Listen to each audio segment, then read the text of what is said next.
क्या है, ऐसी दरिंदगी भी हो सकती है।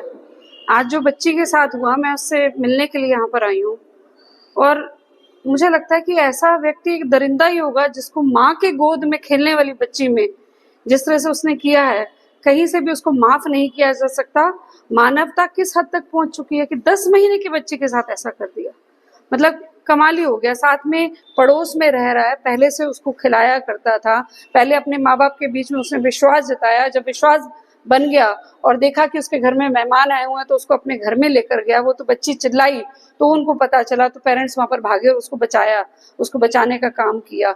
लेकिन मतलब बड़ी हैरानी की बात है कि मानवता किस स्तर तक पहुंच गई। और मैं तो ये कहना चाहूंगी कि ये तो कानून ने हमारे हाथ बांध रखे हैं, ऐसे व्यक्ति को तो सरेआम चौराहे पर सजा मिलनी चाहिए।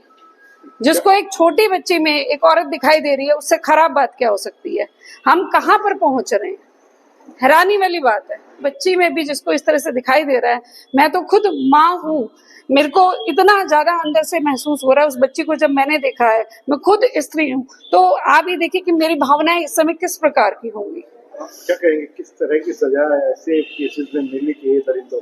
देखिए, सजा का प्रावधान तो कानून ने कर रखा है कि फांसी की सजा रहेगी। 12 साल से छोटी बच्चियों के साथ इस तरह का अगर कोई दुष्कर्म किया जाता है, दुर्व्यवहार होता है, तो उसके लिए सजा तो कानून में दी हुई है। मेरी एसपी साहब से भी बात हुई है और मैं धन्यवाद भी देना चाहूंगी कि तुरंत उसको अरेस्ट कर लिया गया पुलिस द्वारा और फास्ट ट्रैक में भी उसकी सुनवाई होगी और उसको सजा भी मिलेगी।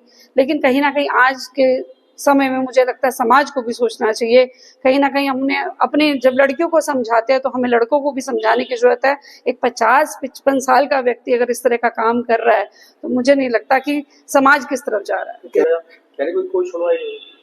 देखिए, मेरे को इस बात की जानकारी नहीं है, लेकिन मैंने पिछले दिनों में देखा है कि किस प्रकार से पुलिस जो है तुरंत कार्यवाही कर रही है और इसके बारे में तो बहुत स्ट्रिक्ट जो है आदेश है वो ऊपर से भी मिले हुए हैं और वो व्यक्ति अरेस्ट भी हो गया। फास्ट ट्रैक कोर्ट में भी उसकी सुनवाई होगी। क्या कुछ एड पार्टी की तरफ से परिवार? मैंने उनसे पूछा था, अभी उसका यहाँ पे ट्रीटमेंट हो रहा है। परिवार से मेरी बात हुई, उसकी माताजी से बात हुई, उसके पिताजी से भी बात हुई और मैंने उनसे पूछा आपको अगर कोई मदद चाहिए, और मैं आपके माध्यम से भी कहना चाह रही हूँ कि अगर उनको किसी भी तरह की मदद चाहिए होगी तो हम उनके साथ खड़े रहेंगे। बच्ची की हालत अब कैसे है? अभी बता दें दिन में कि रोहतक रेफर करना पड़ेगा? नहीं, बच्ची की हालत अब स्टेबल है।